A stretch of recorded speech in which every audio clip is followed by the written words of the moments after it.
I think there's a growing sort of apathy towards this team. Is it fair to say that Christian Pulisic is going to fall short of expectations? He's a tricky figure. He's closely aligned himself with Infantino and Trump, which I think has rubbed some fans a certain type of way.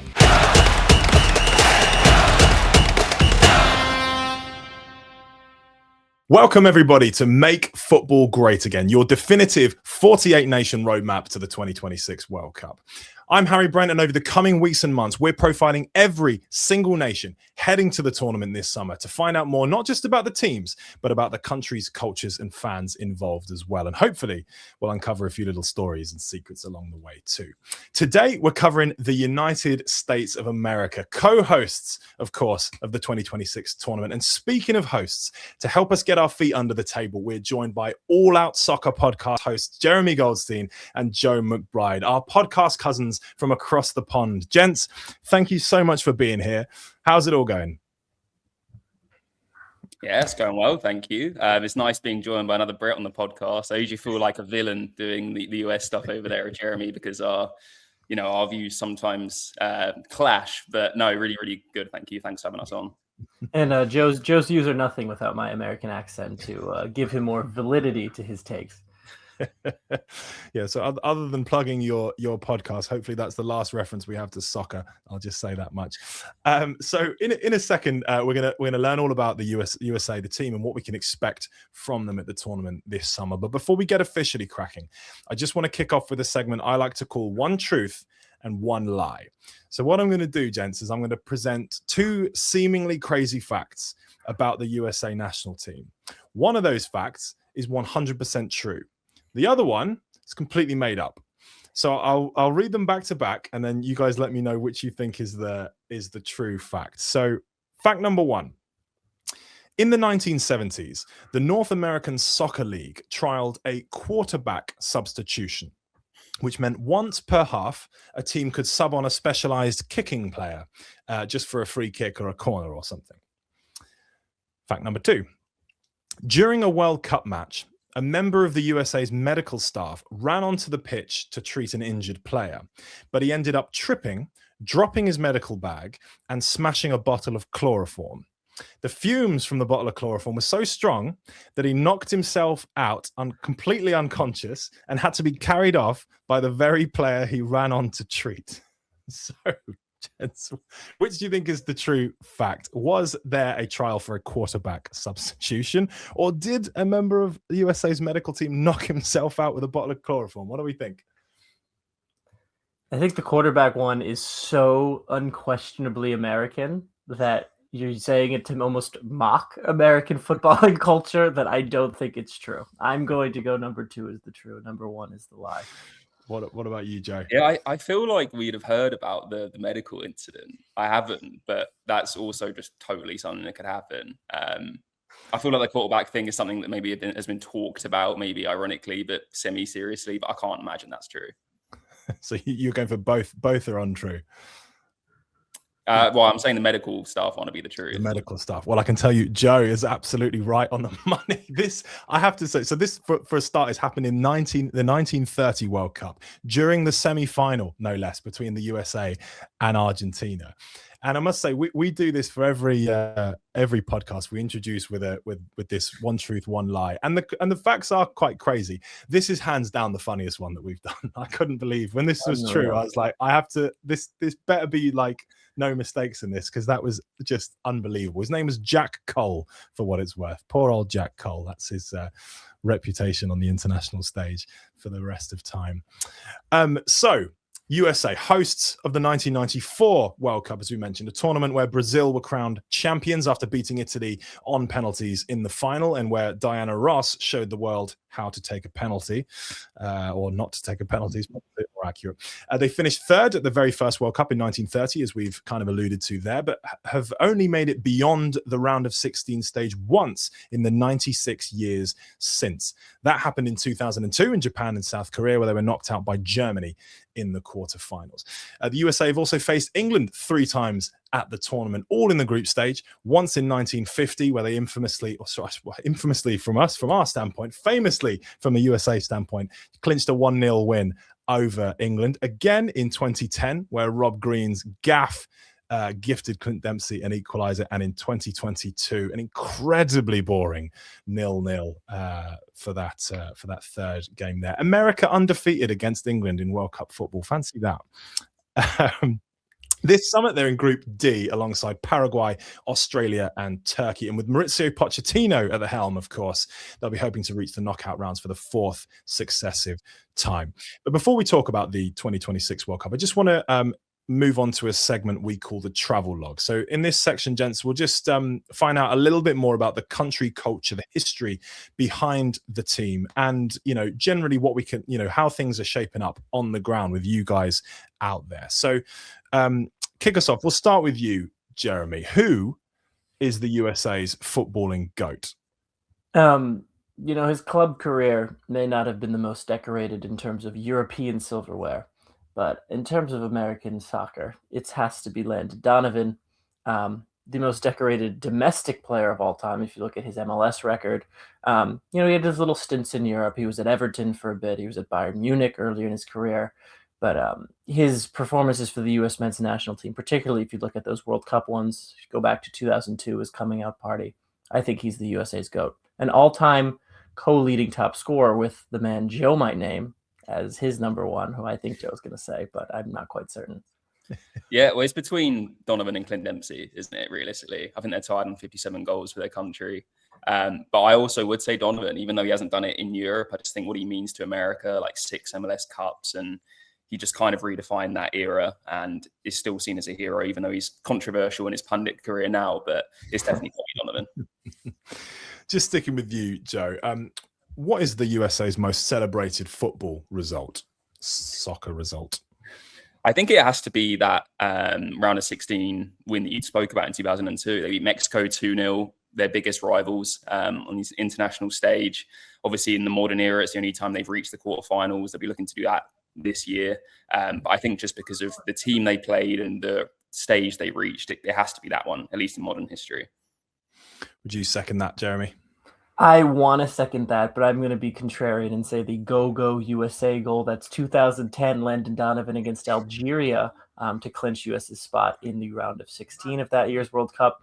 And I'm going to say that one just because of the hope it inspired of better days ahead for the U.S. men's national team. Obviously, they were crashing out of the World Cup in the next round against Ghana in a very, very exciting game. But it seemed like that was the high equilibrium that U.S. soccer has reached this century, and since then it's been a little downhill. Joe alluded to it there, Jeremy, but the the rivalry between the USA and Mexico, that probably answers this question. But if the USA get knocked out, who is the one country that they would hate to see lift the trophy? And I suppose, let's say, if the answer is indeed Mexico, is there anyone else that fans would just really not like to see in that final lifting that trophy? I think Mexico this year, because of the unique dual country hosting situation, I think it would certainly rub President Donald Trump one way or the other if he saw Mexico lift the World Cup in what was supposed to be the United States' grand World Cup experiment. I think there might be some particular bitterness if maybe our friends up north in Canada were to make a little run again, and all stemming from Canada kind of emerged out of nowhere recently in the last decade as this sudden World Cup powerhouse. And I think there would certainly be some questions asked in the U.S. Men's Federation as to how that happened. Speaking of Donald Trump, Joe, a lot has been made of America's recent sort of immigration crackdowns, travel bans and the like, as well as the president's, let's say, cozy relationship with FIFA president Gianni Infantino. Does all of that genuinely threaten the vibe of the tournament, or is the World Cup simply too big to be overshadowed by politics? Kind of in the same way that as much as obviously Qatar 2022 heading in, huge controversy surrounding the everything to do with that tournament, but ultimately we look back on it now as well. What a great tournament of football. What do you expect will be the case for this summer? Yeah, I think as soon as it gets underway, it will be okay, and the football will do the talking, and that'll be the main focus. But it's certainly been a bit of an interesting vibe being here. Obviously, someone abroad being here. I was at the World Cup draw. It all felt like a bit of a circus, like the whole Trump stuff and the Peace Prize. And yeah, with the terms of like, travel visas and bans for certain fans coming over, and the whole topic about whether Iran are going to even show up. And it's kind of made it all a bit uneasy, and it's raised tensions a little bit before it. Like I said, I think once it gets going, that will be the main focus. But rather than just a real sense of excitement leading up to it, it's kind of been drowned in controversy and uneasiness. And yeah, it's been a bit of a weird vibe. But yeah, there's a lot of things, even with the tickets and the transport and everything like that. It's just got everyone on edge a little bit and uncertain of how things are going to pan out. Yeah, you mentioned tickets there. There's been some outrageous prices kind of bandied about. I mean, a lot, there was reports the other week of World Cup final tickets going for as much as $2 million, which is just bonkers. Jeremy, what has the reaction to that been like in the States? I mean, I'm guessing negative, but is this a real sort of central problem in the build up to the World Cup? Unfortunately, this is par for the course with the ticketing experience across sporting events, concerts, and all the like in American entertainment over the last few decades. With the U.S. tickets specifically, we've seen more engagement on, I believe it's New Zealand versus Belgium, have outsold more tickets than the opening U.S. game of the World Cup. And that's just because FIFA has jacked up the prices for those matches in particular, for those U.S. games, despite the relatively tepid, I would say, excitement level amongst American fans for U.S. soccer specifically. Unfortunately, it's par for the course with the American sporting experience, and that's not even to get into the transportation prices, which are a whole nother matter altogether. Yeah, I suppose it's one of those countries where it's not, you can't just nip on a train and or jump in the car, half an hour you're at a different stadium. It's completely, across an entire continent. So yeah, big potential problems there. Joe, you've got his shirt hanging up behind you there. How much has Lionel Messi's move to Inter Miami impacted the build-up?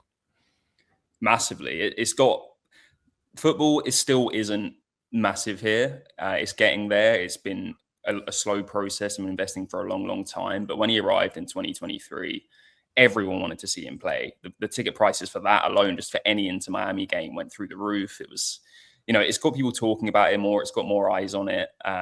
It's made people think that, this could be a future footballing hub and a really big league.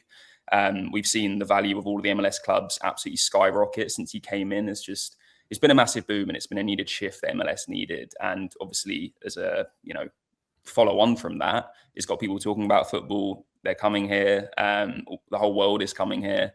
And obviously Messi's going to be playing here as well. All the stars are coming. I just think it's still not seen as, basketball or American football here, but it's very much brought the spotlight on football, and it's definitely helped.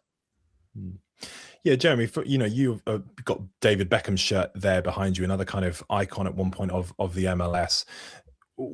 How big are we talking has Messi's impact been, in the sense that, is this genuinely a kind of game-changing symbol, image, kind of aspect of soccer out in America at the moment? It's certainly a useful reference point for my mother, for example, who's like, oh, isn't Lionel Messi now playing soccer here? It's a reference point, I think, for a lot of people who might be casually interested in the league, casually interested in world football as a whole, who then can touch to, oh, this is kind of an ultimate endorsement of the legitimacy of the league, for example. It's like the best sponsorship you can have. It's the best endorsement anyone can give to American soccer, is saying, oh, here's the best player of recent memory. He's willing to play here, and not just play here, he's excelling. Me and Joe have covered Messi now for a few years. He's still the best player in the country, and it's not even close. And you can look at the attendance marks with Messi in attendance. I think it's pretty much every MLS record. Most away trips, the local MLS team will move to the NFL stadium, where attendance will go from 23,000 in a game to 75,000, and they have no trouble selling it out. His impact, I will say, though, is one of one. I don't think any other player in this country has even close to the breadth of magnitude that he does. But for what he's worth, the league, the MLS and American soccer is milking it, and it's the right guy to milk. Exactly. Yeah, you can perhaps see exactly why they're doing so. You've kind of alluded it to there, Jeremy, but how big is soccer out in the US now? Obviously, back in 1994, when they hosted the tournament before, it still felt like a bit of a niche sport. It's been growing in popularity. Is it, rivaling the big, NBA, NFL, or is it still got a way to go before it gets up there? I don't think domestic features are quite rivaling the big NBA, NFL games, but the World Cup here does meet the same level of excitement and buzz, I will say, over the last 2 or 3 tournaments that any major sporting event in the world, whether that be the Olympics, the NFL playoffs, does merit. And I think that is the ultimate sign that it's growing. I think for that domestic product, the MLS Cup final, it doesn't quite have that bravado behind it that the Super Bowl does. But across all levels, high school soccer, collegiate soccer, it's as played and as popular as pretty much any other sport here. I'll get both of your thoughts on this, but Joe, starting with you. Of all the Americans to have played in the Premier League, who's the best and who's the most underrated for you? I feel like, seeing as we gave him a shout out earlier, it has to be Dempsey as the best. He had a really good career with Fulham and Tottenham, more of a cult hero at Spurs, but played really well for Fulham. Obviously, Brian McBride was there as well, my namesake. But I'd say he's probably the best to have done it. Obviously, Pulisic had a good stint at Chelsea, but it wasn't quite what anyone expected, hence his exit. And in terms of underrated, he's currently playing now. Jeremy's probably know who I'm going to say, because I bang this drum all the time. I'm a massive fan of his. I honestly think Tyler Adams for Bournemouth is a really, really underrated midfielder. I think he makes them better. I feel like he's really, really tough to dispossess in midfield. I think whenever he's in the US team, the US has a lot more to bring. And I still think he's overlooked a little bit. So I'd definitely say him. And Jeremy, on to you. The best and the most underrated. For the best, I'm going to go a different position. And I would say this is the most renowned U.S. position of all positions in this century, and that's Tim Howard, whose career could have gone a lot differently had he not dropped a pretty easy free kick for Manchester United in the Champions League early in his career. He ended up at Everton, and he had a very successful decade-long career. But if he had been the starting goalkeeper at Manchester United for a decade, I could only wonder what if that would have changed for the legitimacy of soccer in the U.S. And in terms of underrated, I'm going to take a look at another current player. He's not had the best season this year, but he was absolutely fantastic last year. That's Anthony Robinson for Fulham, who was in the shout for best left back in the Premier League. He's lost some playing time this year, but I think hopefully a strong World Cup will pivot, put him back in the limelight. I love that. 4 different answers. That's great. And to those tuning in, who do you think is the best American to have played in the Premier League, and who's the most underrated? Let us know in the comments section. Right, we'll move on to the scouting report. So this is where we'll find out a little bit more about the players, the team, and what we can expect generally from Mauricio Pochettino's side this summer. So, Joe, we'll go back to you. Just for the British fans tuning in, who are we going to recognise in America's squad? Are there any Premier League players, any former Premier League players? What can you tell us? Of course, Captain America, Christian Pulisic, should be up there leading the line. We'll all know about him. Florian Balogun, used to play for Arsenal. If you watch Champions League, he's done pretty well with Monaco. Tyler Adams, like I've mentioned. You got Chris Richards, centre back for Crystal Palace. Anthony Robinson also. And although he's probably not going to be playing, and he didn't play too much in England either, Matt Turner will be the backup goalie, we expect. They've got they've got a lot of high-profile players, Weston McKennie, etc. But certainly the ones that have featured in and around England, that's the core group. Jeremy, looking at the group, so Paraguay, Australia, Turkey, how do you think the USA team will get on? These are all matches that the USA could win, and these are all matches that the USA could lose. You can imagine a scenario of the US getting 9 points, and you can imagine a scenario of the US getting 1 point. It's really a wide range of options in this. I would almost call it a group of life, just by, I would say, all 4 teams have a great chance of advancing. I'm expecting any option, but any range of options, but I would think 5 points is a good target to beat one of those games. The US beat Australia in a friendly in the fall. I think Turkey are a very outstanding team with a lot of individual talent. They just scraped through UEFA qualifying. Paraguay is a team the U.S. has had success against in international tournaments in the past. And Australia, of course, always a World Cup wild card, but not the most talented Australian team as currently standing. I'd expect 5 points for the U.S., and I think that should be enough to go through the next round. What is fan expectation like at the moment? Obviously, you know, co-host of the tournament, generally there's a little bit more expectation to do something, whether that's, you know, get far in the tournament or not. Is that going to be cranked up given the fact that the US are hosting the tournament? I think there's a growing sort of, I wouldn't say like apathy towards this team. There was 2 friendlies over the last international window, big losses against both Portugal and Belgium that kind of were like, what is even the point of this national team if we can't even be competitive against these world-class nations? I think they're still kind of firmly in this underdog mold, as opposed to like there's a level of expectation. I think any sort of sporting success is still considered a bonus, as considered an expectation as of now. And I think for someone like Mauricio Pochettino, that's kind of how he's messaging and promoting this team as, is this underdog, as opposed to we're entering with a level of expectation, when I think that's completely backwards when you consider the amount of money and resources that have been pumped into the national team in this century. They're still underdogs, and I think fans still treat them as underdogs. And unfortunately, I think that's the right designation. Does that put them in a bit of a difficult situation? That you've kind of sort of said there, the group, not by no means an easy group, but not, you know, they've avoided the big names. Is there a danger if there's this kind of push that Mauricio Pochettino wants them to consider themselves the underdogs, and yet there might be a little bit of kind of underlying expectation to beat teams when they go and face them? Will that hinder them, do you think? It's a dual-edged sword. I mean, it certainly will. It's an expectation that you should beat the teams that we are, I want to sort of say, geopolitically more significant to, when, you know, in terms of sporting success, that doesn't always translate. I think it absolutely hinders them, because it's like, well, we should beat them, and then when we lose to them, it's like, oh, well, we're not even a soccer nation anyway to begin with, so what's the point? I think it absolutely hinders them, and I've not been a big fan of Pochettino's messaging towards these matchups against teams where he says like, oh, well, and anything is sort of a bonus, you know, we're just happy to be in the World Cup at all. I think it's a bad way of looking at things. Joe, what would constitute a good tournament for the USA, and what would constitute a bad tournament? I think for it to be deemed some sort of a success, they have to reach the quarterfinals. I think they'll definitely be fine in the group. I mean, most teams are going through, I think 8 of the 12 groups, as you know, the 3rd place team goes through. I fear that Turkey might top it, just because the US hasn't played any competitive games like in the build up to the World Cup, whereas Turkey has obviously had everything on the line already, had to qualify. And I think there's something in that, which a lot of teams will have as an advantage. But I think they have to reach the quarters, just because they're the hosts. You know, it's an expanded bracket. They haven't done it for such a long time. There's all this pressure.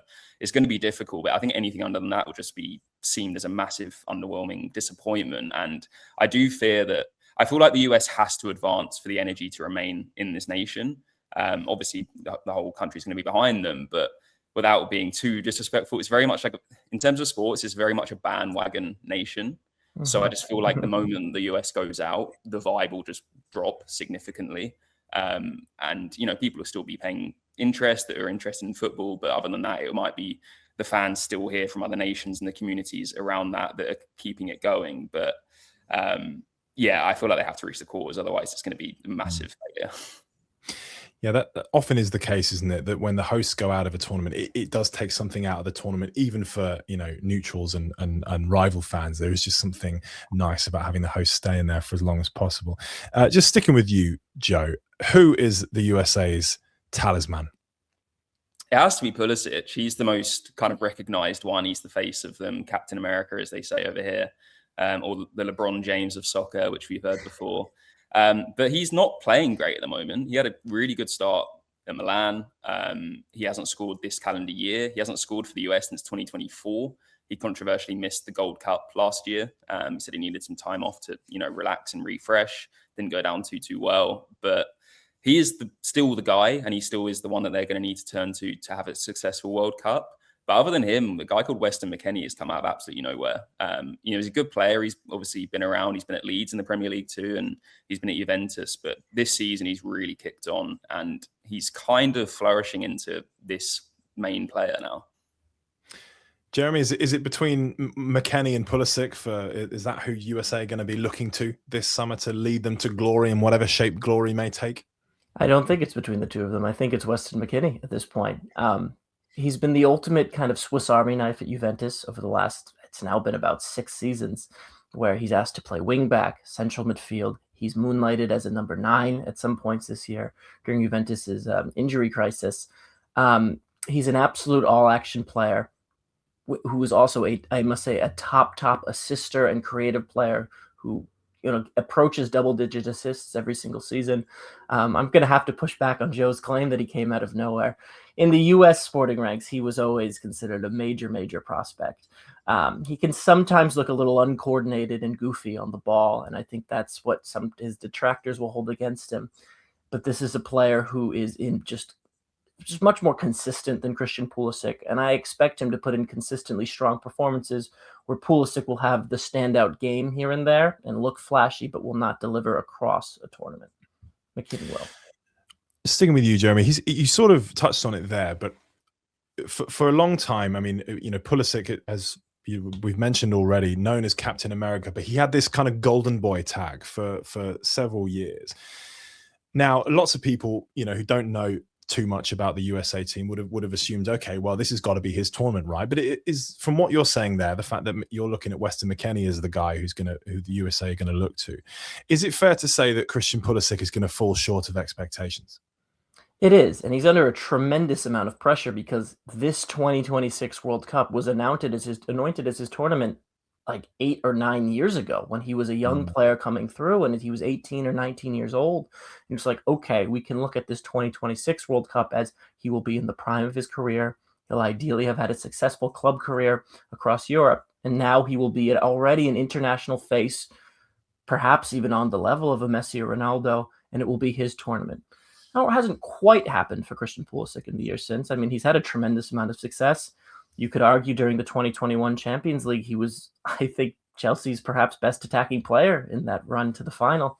But he hasn't quite captured the imagination, I would say, of the international fan. And because of that, this is now almost like a last chance saloon opportunity for him to really prove himself. I mean, he's given the ultimate platform. He's going to be marketed like you wouldn't believe as the face of American soccer this summer. And I think it's turned into this golden boy opportunity to, this is his chance. This is his only chance really to prove himself on an international stage as a legitimate world-class player. I guess probably, something along the lines of a legacy defining tournament for him, whichever way it goes. Joe, who is the next big thing of American soccer? Is there anyone in the squad that could announce themselves to the world this summer? In terms of in the squad, I think Ricardo Pepi could have a really significant tournament. He's already been in talks with Fulham, and I think a deal collapsed quite recently. But he's a really talented forward playing at PSV Eindhoven at the moment. Came through FC Dallas, I believe, but he's been on the radar for some time. As long as he can stay fit, I think he could have a really glow up tournament and have a lot more teams coming in for him. Outside the squad, there's a player called Taven Sullivan. He's only about 16. He's already got a pre-agreement with Manchester City to sign in 2028. He plays for Philadelphia at the moment, and yeah, he looks like a serious talent. Any chance we'll see him in the squad this summer, or is it too early for him? Not this summer, no. His brother might have a chance, so if he wasn't injured, but Quinn Sullivan, they played together. But no, I mean, he'll definitely be in the squad in 4 years' time, I think. Interesting. One to watch. Jeremy, what's the verdict on Mauricio Pochettino? He's a tricky figure. He's closely aligned himself with Infantino and Trump, which I think has rubbed some fans a certain type of way. He's made some comments recently about a player named Timothy Weah, who's currently at Marseille. Weah was asked about ticket prices, and he gave an answer expressing his opinion and of being upset about the prices for fans. And Pochettino said, "Let's cut out any distractions, please." And this is all the while Pochettino has been in the rumor mill for jobs at Chelsea and Manchester United, and even the Tottenham job, which is now closed with the recent signing of Roberto De Zerbi. And I think that hypocrisy has been a little not gone over too well in terms of he's just angling himself for a position. I would be very surprised if he sticks on with the U.S. men's national team after the 2026 World Cup. I think he was just the pedigree the pedigree signing for this summer to give some legitimacy to the team. And he's been tinkering with the formation, which has been good. The last international window, again, as I mentioned, 2 crushing losses to Belgium and Portugal did not do him any favors. Yeah, he when during his times at Tottenham and Chelsea in the Premier League and Southampton, his teams were known for very very high energy, very good at pressing, very kind of energetic. Is it a similar sort of setup with the US team? Well, the one thing we know about international football is you can't pull out all the bells and whistles just because of the limited time you have together in training, and we see this defensive style often wins tournaments. There has been some pressing. What's been interesting and what's worked the best is his reversion to a back 5. He definitely has the wing back talent for that. I think that their names that international fans would know: and Robinson, who gets up the line for Fulham, and Serginho Dest, formerly of Barcelona, now at PSV, who's a very, very attacking fullback who does not contribute much in defense. And I think this has made sense then to pair with the center backs, which is most certainly the weakest part of the U.S. team. Outside of Chris Richards, it's not going to be a lot of names that international fans have known. Tim Ream, who's about 300 years old, is still starting for the U.S. in defense. He's a player Premier League fans might remember from over a decade ago. I think that has made a lot of sense to protect the defense by going with a back 5, but he's gone away from that in recent windows, so it would make sense for him to come back to that for the World Cup. Joe, the USA's form has been a bit up and down since Pochettino was appointed. I mean, we've already mentioned defeats to Portugal, Belgium. There's also been defeats to Canada and Mexico recently, and to Turkey, who they're in the group with. But on the flip side of that, victories over Australia and Paraguay in recent months, and an impressive 5-1 win over Uruguay, who, as England found out in March, are no mugs. I mean, granted, there was a red card in that game, but nevertheless, that's a good result against a strong team. Where is this team in terms of rhythm and in terms of confidence? Are they ready for this World Cup? No, I don't think so.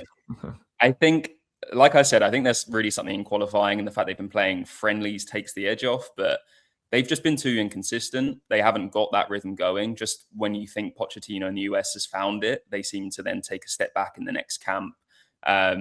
They had friendlies recently against Belgium and Portugal, which were arranged to be, these are the teams, or the size of teams we could face later down the line in the tournament, and we want to have a good trial run here. But Pochettino made so many changes between the games. There was no opportunity to kind of, set out, this is my preferred team, and there's going to be tweaks here and there. But there was too many changes for my liking. And also, they played well in the first half against Belgium, but within 20 minutes, I think they shipped 4 goals and just got absolutely mauled. Slightly better against Portugal, and there's no shame in losing 2-0 to one of the best teams in the world. But I think come the start of the tournament, they might have something going at that point. They've obviously got friendlies beforehand, like every nation does. But at this moment in time, I don't see an identity or a guaranteed team, and they just don't seem fully ready to me. I'm happy to be proven wrong when the tournament starts, but yeah, I'd be concerned if I was American. Jeremy, will the pressure of being hosts of this tournament affect them negatively, or will it be the sort of thing that might spur them on? Oh, yeah, most certainly will be negative. I don't think anyone believes in this team as currently constructed, and I don't think there's a good American fan base that travels with the team. They're called the American Outlaws. They do travel well. They are loud and proud. Obviously, some of the American songs from the crowd are often mocked by Europeans, and rightfully so. I just think there's such a pervasive sense of doubt, and I think that will resonate. That will even transfer to the fans as well. That has only been exacerbated by some recent results. So not a lot of "I believe that we will win" chants, I'm guessing, coming from the stands. We'll stick with you, Jeremy, but I'm going to get both of your views on this. What would you say is America's biggest strength, and what is their biggest weakness heading into the tournament? I think it's a good question. I think their strength ideally should be in this kind of midfield that has been touted forever and ever of Adams and McKennie. Whether or not they fit cohesively, the two of them, is another question, just because McKennie is more inkling to attack, and then Adams is much more of a holding midfielder, and there's questions of, should this be a midfield 3? Should we play actually McKennie on the wing and then just have Adams with another more like-minded defensive player next to him? But those two players kind of in the center of the park, we're going to play primarily in the center of the park in some way or another, are the spine of a very good team. And I think two players in the middle that I want to say stack up against any, kind of B-tier team of the World Cup of any team. They're not going to ever, it's not as good as any Spanish pivot or French pivot or whatever, but that tier below, I think the pivot of McKennie and Adams is as good as any of the second tier of contenders of World Cup teams. Joe, what about you? What would you say is their biggest strength and biggest weakness?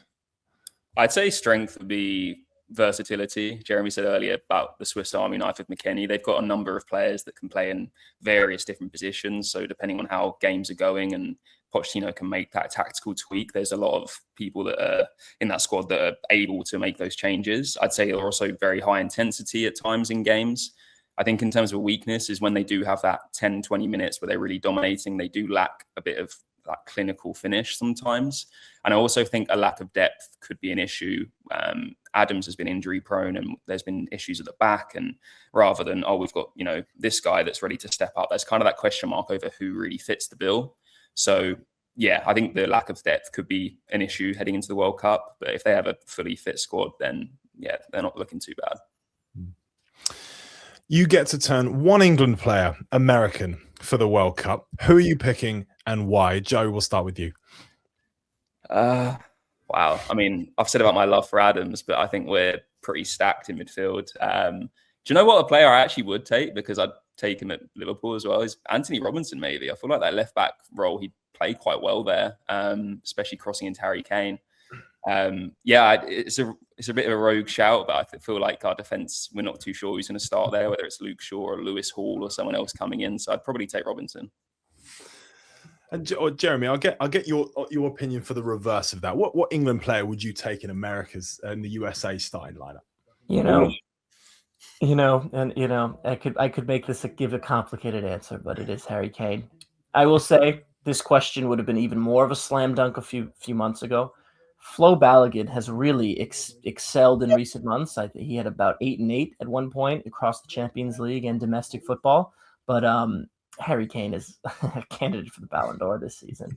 And it's not just about his scoring, it's about his link-up play and dropping in and helping an attack. And I think the U.S. could really use some of that helpfulness in attack from their center forward, which Balogun is more of a pure scorer than an all-around facilitator. Should Balogun have been given more of an opportunity at Arsenal, do you think? His opportunity came at a weird time. It was early in the Arteta era. He was given some time while some players were out with COVID. Interestingly enough, I think they needed that pure profit money from that sale because he was an academy player, and I think he was sold for about 30 or 40 million to Monaco. And obviously Arsenal have spent quite a bit of money in recent transfer windows, so all those sales have been quite useful. I think he wouldn't have blossomed if he had stayed there. I mean, you look at Eddie Nketiah, he ended up being moved anyway. I think it would have been hard for them to give a homegrown striker a chance. So I think this is the right career path for him. Right, we'll just wrap up with a few quick fire questions about the World Cup before I'll get your controversial predictions for the tournament in a little bit. But gents, I'm going to put you on the spot. Joe, we'll start with you. Who is winning the 2026 World Cup? I have a feeling that Argentina are going to retain the World Cup.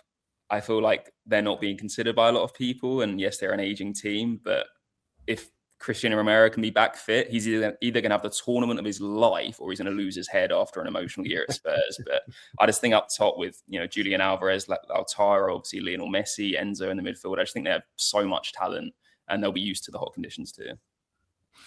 Jeremy, what about you? I think it's going to be Spain. I mean, everyone thinks that this team kind of just broke through out of nowhere in 2024 to win the Euros. But if you look at recent international tournaments, this is the same Spanish team with 70 or 80% possession in every game that's creating every chance that was almost let down by someone like Alvaro Morata missing that key chance. And if Lamine Yamal is fit, if he's fit for this summer's World Cup, I mean, he is just in tremendous form. And that's your talisman right there to complement this team of very prodigal midfielders. And I think it's going to be Spain once again. Sticking with you, Jeremy, where do USA finish? How do they get on? Joe has said the quarterfinals is a goal.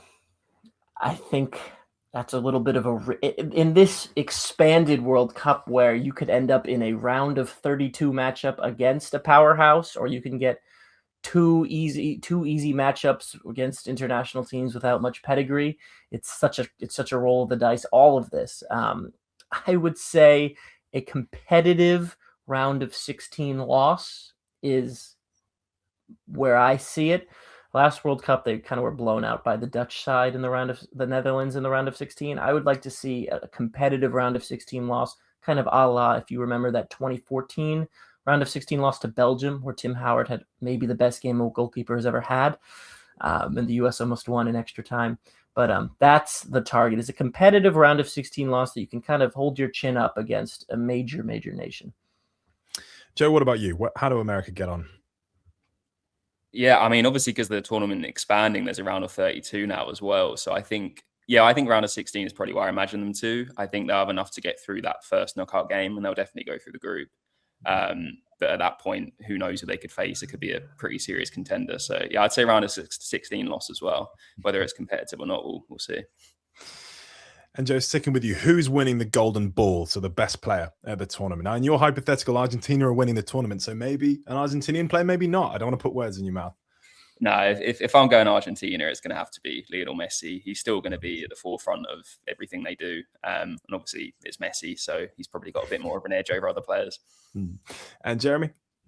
It's going to be Lamine. He's going to get even more kind of chances for that signature little isolation move he has on the wing in international tournament where there's less pretty patterns of play. And I think he's going to spam that on his way to the golden ball. Fingers crossed he is fit after his recent injury scare. Landon Donovan or Clint Dempsey? One word answers from you both. Donovan. Dempsey. Tim Howard or Brad Friedel? Friedel. It's a homer pick, Joe. Howard. World Cup final or the Super Bowl? World Cup final. Come on. World Cup final. Good answers, both of you. And lastly, tailgating outside the stadium or pre-match pub? Pre-match pint in the pub. Tailgating. And lastly, to wrap us up completely, what is your controversial / outrageous prediction for the World Cup? Jeremy, we'll start with you. I think Germany should be considered in the upper echelon of contenders. I think this team is really talented. They lost to Spain in the quarter. There was a game I thought they outplayed Spain in the quarterfinals of the last tournament. Julian Nagelsmann is still a very good coach. Bayern Munich are having a sensational season, and there's a lot of young German players in that Bayern side who could contribute this summer, whether it be Lenny Karl or Pavlovic or some other really talented Germans. Obviously, the more veteran German players, Kimmich, Tah, having very good seasons. Does Neuer have one more in him? This is a question. I believe he's retired, actually, from international football. But I think this German side should be considered amongst the upper echelon of contenders, and I wouldn't be surprised if they lift it. Interesting. Joe? I think Brazil will be the first elite nation to be eliminated from the World Cup. They'll get through the group because most teams do. And I mean, without being harsh, they're probably going to beat Haiti in the group stage.